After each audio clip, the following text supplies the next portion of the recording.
publiko. Dobroveče i dobrodošli na još jedno prijatno muzičko veče. Sinoć smo imali priliku da čujemo i vidimo talenat učenika mlađe kategorije, a večeras je to mesto rezervisano za učenike starije kategorije.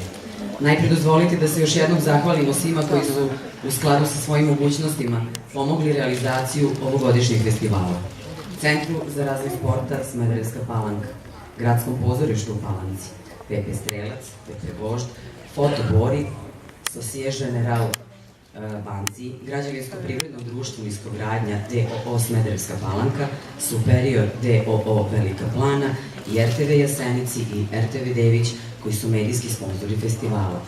Ono što je moja dužnost kao voditelja da uradim večeras, da ne bi bilo intervencija kao sinoć, to je da vas zamolim da bi ovo veče bilo još prijatnije, da se svi ponašamo u skladu onih, nazovi pravila koje nameće i ova institucija, a i ovaj povod kojim smo ovde. Hvala vam na razumevanju što sam morala ovako da nastupim večeras, ali zaista ne bih voljela da se ponovi ono od sinoć.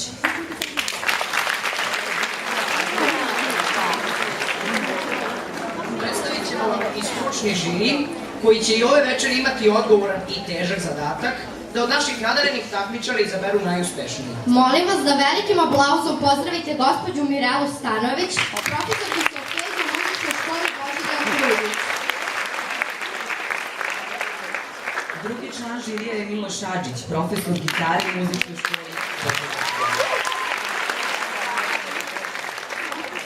Večeras je sa nama, kao treći član stručnog žirija, Ivica Todorović, profesor